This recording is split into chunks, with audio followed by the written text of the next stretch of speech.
Close your eyes and pull like a dog. And a new Irish record for Phil Healy, 22.99.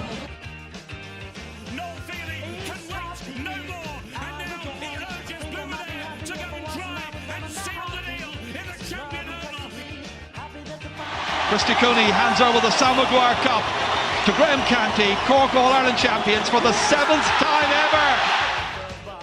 Hello and welcome to the Star Sport Podcast.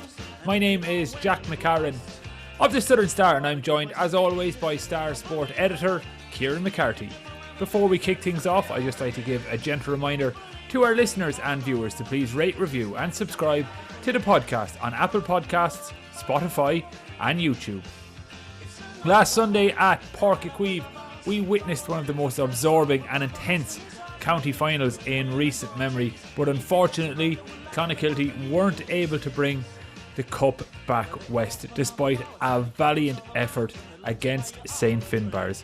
On today's podcast, we're going to chat to Clonakilty captain Owen Deasy about Sunday's game and about his side's brilliant season and run to the final. It was nip, it was tuck, and in the end it was the Bars who came out on top, winning with a point in injury time from their talisman Steven Sherlock, the game finishing 14 points to 13. And Kieran, despite being rank outsiders going into the game, you'd have to say that Hawley O'Neill and his team will have been bitterly disappointed coming away from Páirc Uí Chaoimh on Sunday, because they looked to have had every chance of winning throughout the hour. Especially in that second half. That second half was epic. The momentum switched one way, then the other. And in fairness, Clon slugged it out with the Bars who were one of the top teams over the last couple of years. And Clon stood toe-to-toe with the Bars, and they took what the Bars threw at them, and then they came back with their own punches. Like, there was a couple of moments there we were thinking, okay, Clon have the momentum. They went a point up early in the last quarter, and it looked like, Jesus, here we go, like we're on the brink of something special. But then, in fairness, the Bars are a seasoned outfit. Like, they have some class players, like Steven Sherlock got the winning point, which was probably no surprise given his record in the championship this year. But Eoghan Maguire was superb and majestic all through as well. And the Bars have that big game experience. What they had too, they had the bench. They brought 5 or 6 lads off the bench, and they all made a big impact. Myers Murray got a point. Owen McGreevy set up Sherlock for that last point. They were able to bring Michael Shields off the bench, as that experience counted. While Clon, on the other hand, brought young Conor Daly. He's still in secondary school in Clon Community College. They brought him off the bench. So just showed the difference in strength and depth. But what an effort by Clon. Like, it was heroic, it was gallant, it was everything you'd ask. Every Clon supporter must be extremely proud of that team, because, like you said, Jack, they were rank outsiders. Go back to the start of the year and nobody would have given Clon a real chance of qualifying for a county senior football final, but they got their merit. And in the final, on the big day, they more than held their own. They came so close. And I think that's what's probably so gut-wrenching and heartbreaking, is they lost by a single point scored in the 3rd minute of injury time. If they were beaten by 5 or 6 points, they could probably hold their hands up and say, yeah, Jesus, the better team won on the day. But to lose in the manner that they did, it's a lot worse than losing by 5 or 6 points, because if you look at the journey that Clon took from that first game against Ireland and Ross to the county final, it was a long, hard journey. And to come so close, like fingertip close to winning that title, and then to miss out, and now to go back to square one again for next year in a hugely competitive championship, like it's a tough one to take, but they have a platform to build on now. But you said there, Kieran, that if they had lost by 5 or 6 points, they would have been less disappointed, because it would have been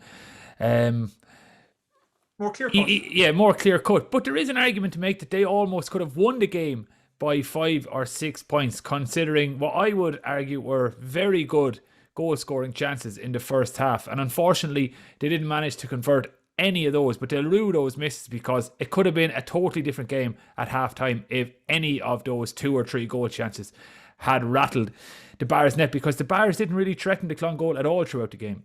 That's exactly it. And in last week's preview podcast, Hardy Sullivan and Dermot Duggan, they made that point that Clon probably needed a goal or 2 to beat the Bars. And that's the way it panned out, because the Bars won by 1 point in the end. But it was Clon who had the 2 best goal chances of the game. And Ben Ridgway got sent through by Sean White, maybe 10 minutes into the game. and Ridgway's shot, it was low, but I think it lacked conviction and it lacked power, and Kearns was able to palm it away. Then in the second quarter, Joe Grimes came through and he took a shot from just outside the square, but Ross Mannix was just out to Grimes's right, and Ross Mannix was all alone, and it looked like Grimes just didn't see him, because if he popped the pass out there, you're giving it to a forward who would have a better chance of scoring than a midfielder. The one thing, Clon did create 2 really good goal chances, but they fell to their 2 midfielders. If that fell to a Mannix or a McAvoy, it could have been a different story. But in fairness, like I said, Clon created those chances. But I think the image that sticks with me, Jack, is after the game, I was under the tunnel, and to see the Clon players coming in, it was single file, head down, so forlorn, so gutted, so heartbroken, and you could just see the effort that those lads put into it. And then even Liam O'Donovan, who we spoke about last week as well, he was their talismanic wing back who suffered a grade 4 hamstring tear. He was there in crutches as well, and you could see it in their eyes. You could see it in their eyes how much this loss hurt, and it's an image that will stick with me for a while, because it's a group of players that are hurting. But like I said already, there's a platform here, a platform to build on. Okay, well, Kieran, talk to me about the game from a tactical perspective, because a lot was made in the build-up of how Clon needed to be very solid defensively, and I think they achieved that, because, as we said at the top, their talisman, the Bar's talisman, Steven Sherlock, did score the winning point, but he didn't do anywhere near the amount of damage that he did to Castlehaven in the semi-final. He was quiet for much of the game. He came into his own maybe in the second half, but Clon really kept a lid on him. So from a tactical point of view, what Clon done seemed to work. They kept the game tight. They kept it within a point throughout. They were never more than 2 points behind. So even on their best day, the Bars just had that little bit more. The Clon's game plan was to keep it as tight as they could and not let the Bars get 3, 4, 5 points ahead, because let's say like the Clon have the better defense, but Bars have the better forwards, because they have Steven Sherlock, the championship top scorer. So Clon's game plan worked. They kept in there. They were in the game right through. The Bars never built up a head of steam. They never just never ran away with a big lead. Okay, in the second quarter, the Bars outscored Clon 4 points to none. But still, the Bars only led by 2 points at halftime, 6-4. So Clon put Tom Clancy on Steven Sherlock, and Clancy did a superb job, absolutely brilliant on Sherlock. But Sherlock is just so good. Like, Sherlock stole that yard or two right at the end, and that was enough for him to pop over the winning. When it mattered most, he was ready to score. Exactly, and Hawley O'Sullivan has written in his column in the Star before about clutch moment and clutch kicks where big characters and big players step up with big plays. That's exactly what Steven Sherlock did. He found that extra yard. He drifted away from Clancy when it mattered, got the ball and popped it over. But in general, Clancy did a really good job on Sherlock. And you look at it like to Sean White again at wing back, and David Lowney was superb. Those two men, the amount of ball they went through and processed, the link they provided between defence and attack, we couldn't have asked for any more of them. They were superb. And Clon, especially in the first half, they did cause the Bars an awful lot of problems when they ran at them, when they went direct. I think in the second half, Clon didn't do that as much. The passes became more 50-50 rather than in the first half. Clon were finding more holes and creating more chances. But I think that comes down as well. The Clon just got tired in the second half, and they didn't have that bench to lean on. They didn't have the players and that depth of quality to replace those fellas who are getting tired out there, like the Bars did. But tactically, it played out just like Clon would have wanted. They kept within arm's reach all day. They were just in range all through. But just in the end, I think that Bars experience, that Bars strength, the Bars class, and the Bars strength and depth just told. Just a name you mentioned there that I want to bring up as well, because I was so impressed by his performance on the day, and that is David Lowney, who was doing probably the most unglamorous job amongst the Clonakilty team, because he was expected to win almost every one of Mark White's kickouts, and he won almost every single one of them single-handedly. So every time he would do this darting run from deep, from off camera, I wasn't at the game, so I was watching it on the Irish Examiner's stream, and he would come from off camera at the last second, and he won almost every single one of them, hand up mark, and then he played some lovely balls in to the corner forward. So he won't have gotten many of the plaudits because he didn't get on the score sheet. I don't think, maybe he got 1 point, but I don't think so. But the amount of the goalkeeper's kickouts that he was there for, when it seemed no other Clon player on the pitch wanted anything to do with the kickouts. Even in the last 5-10 minutes, he was making that run every single time. So impressive, considering how hard that role is. He was superb in this week's Southern Star. Tom Lyons says his match ratings, and he describes it as Lowney's best game in a Clon shirt. And it was, like you said there, Jack, he was immense. The amount of ball that man went through, and he was so efficient in possession. His use of the ball when he actually got his hands on it from like deep, unsexy positions, he was still finding passes. He was so clever in possession. Like you said, he won so much ball. And if you're looking at bigger picture and outside of this, I know talk about Keith Ricken is looking at players all across the county to bring into the Cork senior football panel. And you think there's a couple of Clon lads there that he has to take a look at. And Lowney should be one of those, as well as that fullback Thomas Clancy, who we mentioned earlier. He's been off the Cork panel for a couple of years, but he's been a rock throughout this championship campaign. Whether Clancy wants to go back in with Cork or not, I'm not too sure. Like he's 29 years old now, but he was immense all through. Sean White was obviously on the Cork panel. But after the last couple of games, Sean White should be played at wing back on the Cork football team. He has been absolutely brilliant the last two games, against the Bars the last day and against Douglas the day before. With Cork at times he's been used in the half forward line and so on, but we've seen the strength of him coming from deep, running with the ball. He's just he's such a weapon coming out with the ball, and he's just such a great engine on him as well. So there's an awful lot of positives for Clon to take from this season and to go into 2022. But just for a second, Jack, I was working out the seedings for next year's Cork Premier Senior Football Championship.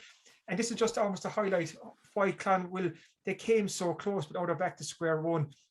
It's going to be so competitive next year. So like we know, the Cork Premier Senior Football Championship, there's 3 groups of 4.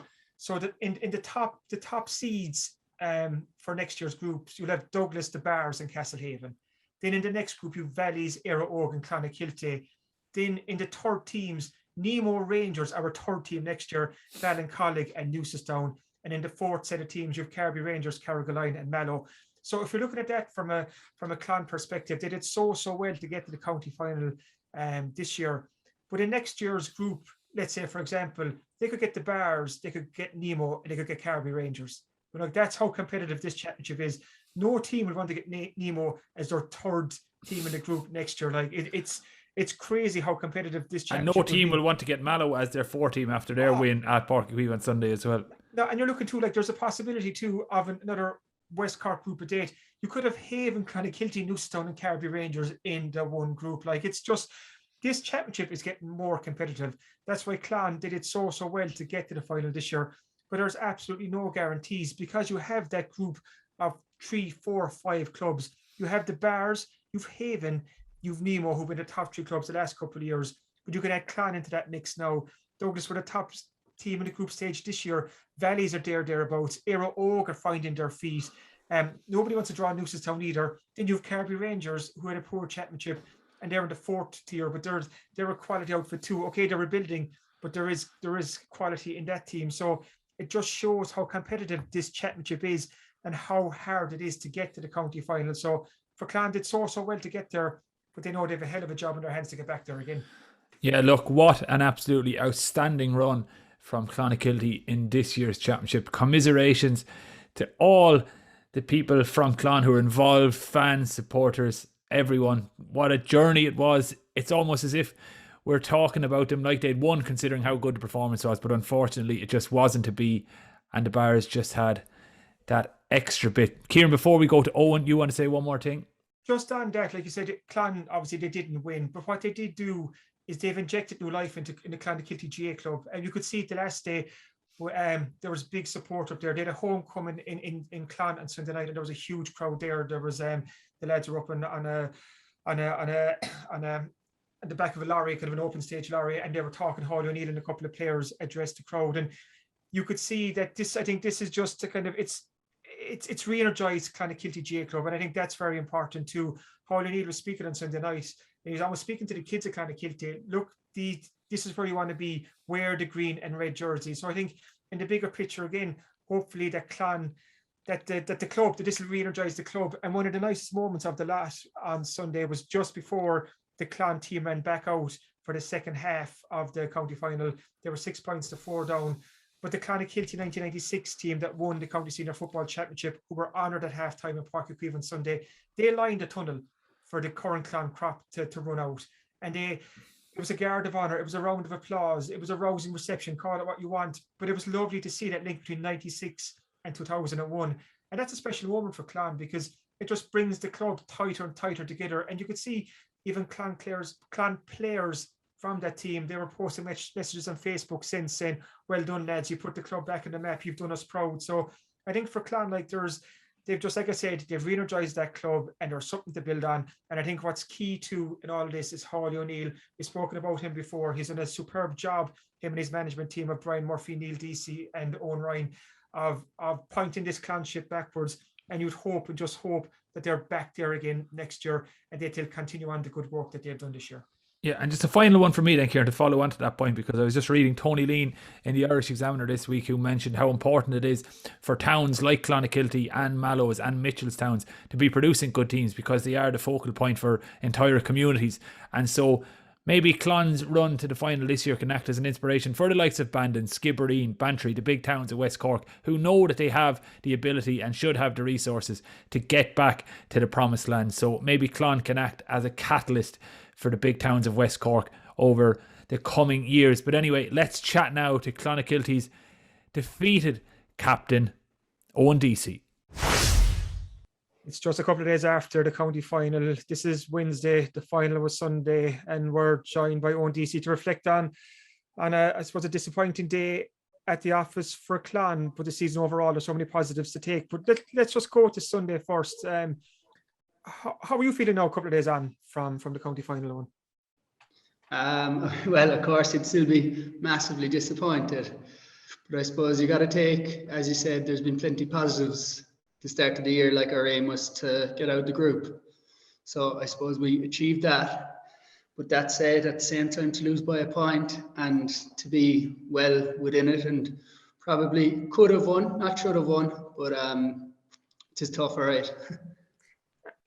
And like you said there, you lost by that single point, like, and that's probably what stings, because you were so close till Sherlock popped up in the 63rd minute. Looking at the game as a whole, was it planning out as you hoped it would? Yeah, well, I suppose we played them in the group stages, and we played them in the league final as well this year. That was the day after hurling, so we were probably missing a few bodies there. The league, or in the third game in the group, they were way better than us on the day. But like, as the year went on, I think we clearly improved. And as every game we played, we improved and got better. So I suppose you got to take that positive as well. And on the day, as I said, not should have won, but maybe could have won. And I suppose that's what makes it hurt so much. But we'll be back, hopefully. What was the game plan on Sunday? So, because you never let the Bars get too far ahead. You were always within striking distance, and even inside in the last quarter, Clon went a point up. So, was that a part of it, knowing that the Bars were so strong, scoring wise, they put up huge totals? Did you just want to stay as close as you could for as long as you can, and then see what happens in the final quarter? Yeah, I suppose that was the kind of aim, like, because the Bars they're a classy outfit with classy forwards and classy backs as well. So we were trying to keep the game as close as possible for as long as possible. But like, at the same time, as we did improve throughout the year, I don't think anyone was surprised, because we'd be confident. We're all like, we have a good team, and you'd be confident in your ability. It's just to apply it. And I suppose this year was the first year we kind of got a run of performances, and I suppose that means a lot. And you produced a big performance on the big day. What was the most pleasing aspect for you of what Clon did last Sunday?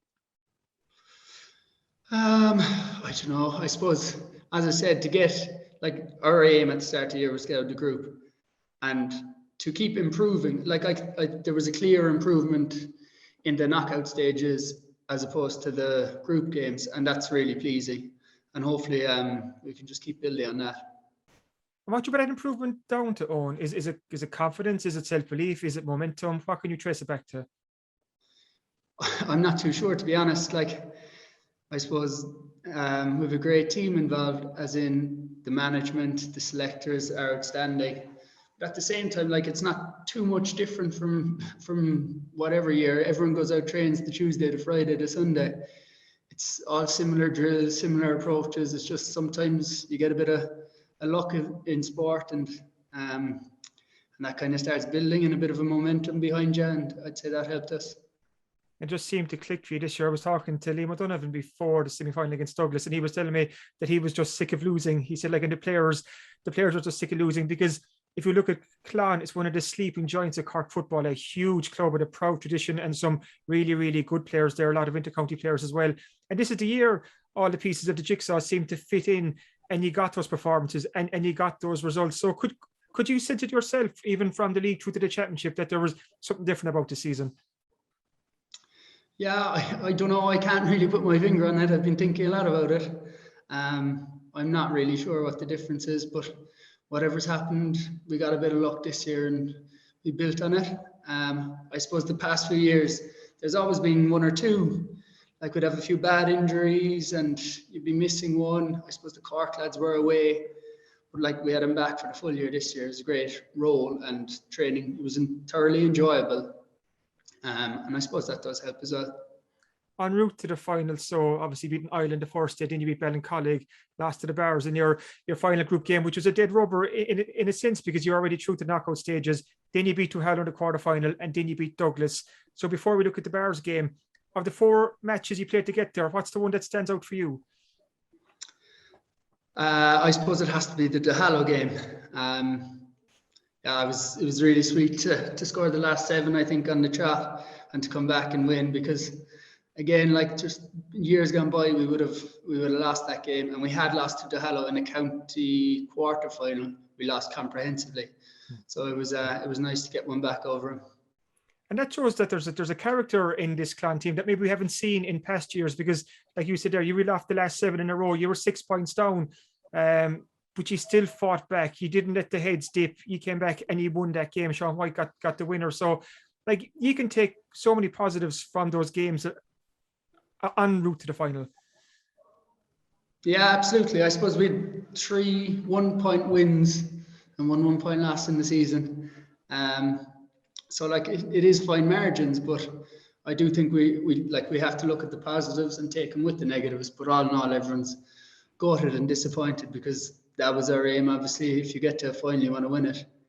And I suppose it just didn't go our way on the day, but we were proud of our performance, and everyone was proud of the team, and the buzz was absolutely unbelievable. So it was an enjoyable occasion. What was the build-up like? Because it was the first time for this group of players to get the county senior football final. So even the week leading up at home in Clon, and even the day of the game itself, travelling up, what was all that like? It was great. There was a great buzz around, and everyone in the town got behind us. And yeah, even when we lost, there was a bit of a homecoming. It was great to have that support, because it's not a nice place to be. And even the support, like, one of the images that stands out for me from last Sunday was the team of 96 clapping you out on for the second half. We put the video up on Twitter on Sunday night, and it's got thousands and thousands of views. But it was such a lovely moment, and it showed the Clan past and Clan present almost coming together for this very special moment. So it's like there's a new energy in Clan right now. Can you feel that yourself? Yeah, it was great. Geez, it gives you some lift coming out. I suppose they've won up on us. Their captain that day, Brian Murphy, he's a selector with us. So hopefully now we can drive on. What was said at halftime last Sunday? You were 2 points down, 6 points to 4. What did Hardy say inside the dressing room? I can't even remember, to be honest. I suppose we were like we had a bad second quarter. I don't think we scored, and it was to just kind of compose ourselves. And you always break it into 15 minutes, and like, we probably didn't do ourselves justice in the second quarter. Then we came out. The third quarter is when we've been lacking all year, and when our performance has dipped. But I think we had a good third quarter, and then obviously the final quarter. But I can't remember particularly what was said at halftime, to be honest. That second half, Owen, was epic. Like, especially as a neutral watching on, it was like 2 heavyweights slugging it out. Kind of the lead was changing hands. It was just a brilliant half of football. What was it like in the heat of the battle, in the moment itself? Like, you can't obviously step outside the bubble to take stock of what's happening. But what was it like in there in such an intense game with so much on the line?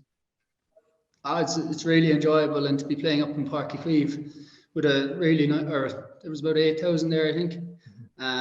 There's a serious buzz, and I suppose you don't think of it, which is probably a good thing, because if you did, you'd start overthinking it. But it was great, really good. And the fact that Clon gave a performance like you did in your first county final on the big stage against a team like the Bars, who are seasoned campaigners and who only won the championship back in 2018 as well, like that's another positive that you can take from this, because I saw no nerves, I saw no stage fright, there was no fear in Clon. Like he looked at home on the big stage.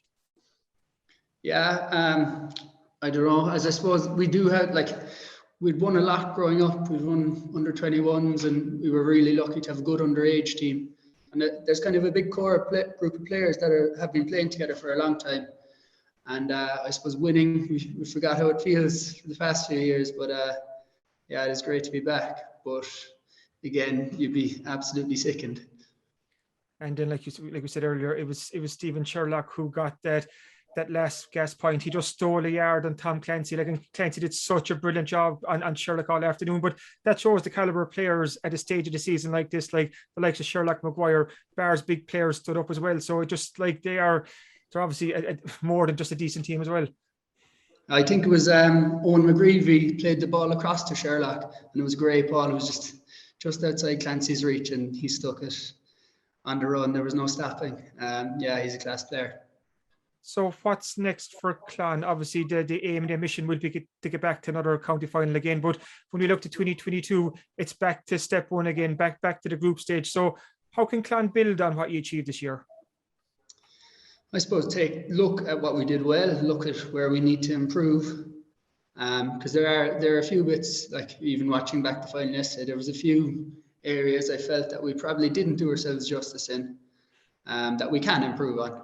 So hopefully now that's what we'll focus on. But it's a long winter.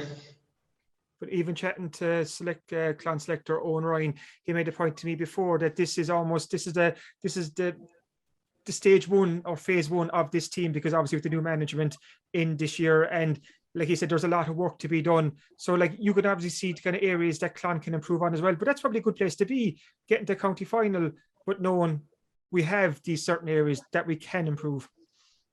Yeah, and I suppose, as you said, the Bears are seasoned campaigners, as are Nemo, Castlehaven. Like the Bears, how many they've been in? They've made the semi-final nearly every year for the past 3 years, is it? Yeah, and I think this is their third final in 5 years, and they won it in 2018. Yeah.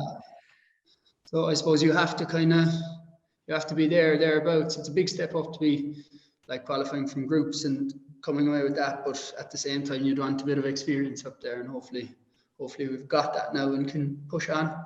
Because if you look at the age profile of this Clon team, Thomas Clancy, 29, is the elder statesman. Like, and he's only 29, and you're looking at the likes of when Liam O'Donovan is back, I think he's 23, Jack O'Mahony's 26, Shanley's 22. So there's such a young core here. So the hope is that the best and the better days are ahead of you. Hopefully. That's the plan anyway. Yeah, you'll be looking forward to it. There's a great bunch of lads there. It's, as I said, it was a thoroughly enjoyable year. We've great crack together, and yeah, like Clancy's the oldest. We've Dennis Murphy as well. He's geez, I wouldn't even put an age on him. But he's been around forever, and hopefully we'll see him again next year, because I think he definitely could bring a wealth of experience. Talk to me about the Clon defence for a second, because we've spoken a lot about it in the start this year. It's almost a platform that Clon have built your success on, because so many players have inter-county experience there. Like we mentioned, Shanley, Clancy, Liam O'Donovan, Sean White, who's been immense the last couple of games, Dan Pease, involved with the Cork Miners, then Mark White in goal, and obviously yourself as captain, centre back, a rock there as well. Like, such a solid defence, and there's so much going for it. Yeah, I suppose like anything, if you don't have a good defence, you got to score more than the opposition, you know. So it makes you can make your job a lot harder, and that's kind of what we set out at the start of the year. We shipped some heavy losses there. We played Nemo and we got absolutely hockeyed. And I think after that we kind of not shut up shop, but I don't know. There's a system in place, and we kind of learned as we went and improved on that system. We probably went a bit too much so in defence against the Bears the first day in the group stages, And then we kind of built on it and we worked a bit more on our attacking. And to be fair, the forwards there this year really stood up, like Darragh O'Shea, Ross Mannix, Sean McFoy played some of the best football I've ever seen him play. Like when you look at the evolution of this team, like you said, like you're tweaking the whole time. Like you have a system and a structure that you play to, and it's working for you. But you're developing it. Like you said there, the Bars game, you said you might have been a bit too defensive against Douglas in the first half. It was scintillating football with Sean and Liam. Like some of the football you played in that half was brilliant to watch. So you're still very much a work in progress. Yeah, hopefully, and like you can. There's always an area or something you can improve on. And hopefully now we can kick off again next year with identifying those things and working on them. There's a few great young players coming through as well, so hopefully they can get a bit of game time and compose themselves on the panel. What's your plan for the next couple of weeks and months? So I'll be taking it easy. Just taking it easy for a few weeks and then back to it hopefully after Christmas. It'd rather be sooner than later. But is the appetite and the hunger there just to get back in again, seeing how close you came to touching the sun, like you're almost there, like you know that it's inches. It was one kick of a football from being county champions.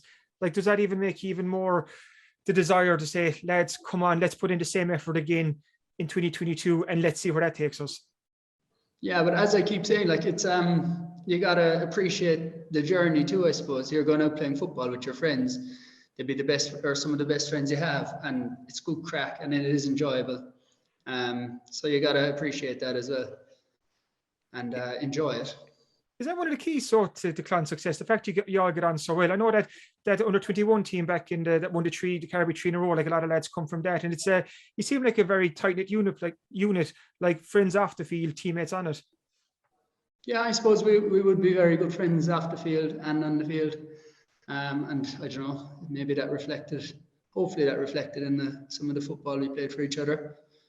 It is. It was been very enjoyable. I was in Rosscarbery that first day when he beat Island Rovers, and I was in Páirc Uí Chaoimh on Sunday. I've enjoyed every second of this journey, watching Clon and seeing this team develop. And the hope, Owen, is that there's more to come. But just want to say thanks for coming on the podcast with us this week. And great campaign for Clon, and no doubt we'll see you back next year. That's the plan anyway, Kieran. Thank you very much. Thanks for listening to the Star Sport Podcast, #1 for sport in West Cork. Welcome back to the Star Sport Podcast. Kieran, we're going to take a look at what's in this week's paper. And I just want to float the idea that I assume Davy Fitzgerald is on the front page. Davy's in the Star, but Davy's not on the front page yet. Obviously, Davy Fitzgerald will probably see the headlines at some point in 2022, given that he's now part of the Cork Senior Camogie management team. Takes 2 men to replace Paddy Murray. It looks like Metro Toomey's going in as manager and Davy Fitz as coach. But that's a fierce interest in appointment, Jack. He was on the Today Show on RT during the week, Davy, and he said he'll give him coaching for a day or two every week. So Cork lost the Senior Camogie final. This year they weren't too far away. And you think now with a new manager and a character with the experience of Davy Fitzgerald that they won't be too far away. And he's more than a character, let's be honest. He's a winner at the end of the day. He's won All-Ireland as a player and a manager, Leinster Championship with Wexford. Huge experience of success as well. So if Cork are looking for that little bit extra, not that they didn't have a winner in Paddy Murray, but they're looking to get back up into the top table again. Who better than Davy? And he'll make for great copy for the Southern Star. So Davy's time will come for the front page of the Southern Star, but Davy, it's not this week. So we've loads going on, Jack. Obviously, the Clonakilty Bars County Senior Football Final takes precedence. We've 6 pages on the fallout, reaction analysis from that big game. Also, we've a full page on Kilbrittain won the Carbery Junior B hurling championship last weekend. David Desmond came up with a last-minute injury time penalty to win the game. Dramatic there. So, like I said, full page on that. Huge win for Courcey Rovers. They won the Premier Intermediate Hurling Championship final last Saturday evening. We have a full page on that. We've a big in-depth Q&A session with outgoing Carbery GA chairman Tom Lyons, just on the state and health of Carbery. His 3-year term as chairman ends at the Carbery's GA convention in Ballineen this Friday night. So we talk about an awful lot in this. Talk about the future of divisions, the future of the Carbery senior football and hurling teams, the update on the proposed revamping of the Carbery Junior Championships, the update on the Carbery headquarters, what's happening next. Tom talks about his greatest disappointment in his term as chairman, as well as his greatest success. And there's an awful lot in there, so that's well worth checking out. Like I said, the Carbery J Convention is in Ballineen this Friday night, and Aidan O'Rourke will take over as the new Carbery chairman. We also have an exclusive extract from John Caulfield's new memoir, Rebel Heart. And it's a really good extract, to be honest with you, Jack. He's looking back and recalling the time when, as a player, Cork City travelled over to Galatasaray in 1993 to take on the home side in a European tie. It was Cork City went into hell, as he says. So there's a 2-page extract on that, and that's well worth picking up, because if any listeners are thinking of picking up John Caulfield's book as a Christmas present for themselves or someone in their family, check out this week's Southern Star for that extract, and you'll see, and you can make your mind up then whether you want to buy this book or not. We also have a picture special from last Saturday night when the West Cork ladies that won the 2020 Cork Senior Football Championship finally got their county medal. So it was a long wait. Obviously, COVID restrictions last year meant that they couldn't celebrate it like they would have hoped. And this is the West Cork team that won this County Senior Football Championship for the first time. So we have a picture special and news from that. So there's an awful lot going on in this week's Southern Star. And we also have a nice interview with Maeve O'Neill. She's a young Downey AC athlete who picked up a West Cork Youth Sports Star Award last week. So we have a nice catch up with her. So there's a hell of a lot going on for a sports section in December. So well worth picking up again this Thursday. Yeah, brilliant stuff, Kieran. And if you can't make it to the shops on Thursday, you can always subscribe online. Just go to www.southernstar.ie/e-paper and subscribe to the Southern Star digital edition for less than €2 per week. Just one more thing from me before we wrap up. This week, episode 6 of The Big Story, which is our Southern Star news podcast, is out now, and it's an exploration by our editor Siobhan Cronin into the explosion in popularity of sea swimming in West Cork and around the country since the beginning of the pandemic. So some really beautiful footage from around the great swimming holes of West Cork, Lochgine, Inchydoney, Tregumna, an interview with Steve Redmond, the Ocean 7 legend, and basically just gives a good idea if you're interested in taking up sea swimming, or if you're already an avid sea swimmer and you just want to see some of your favourite spots on screen. So that's The Big Story. It's at southernstar.ie, the Southern Star on YouTube, and Google or search The Big Story wherever you get your podcasts. So Spotify, Apple Podcasts. Give that a look.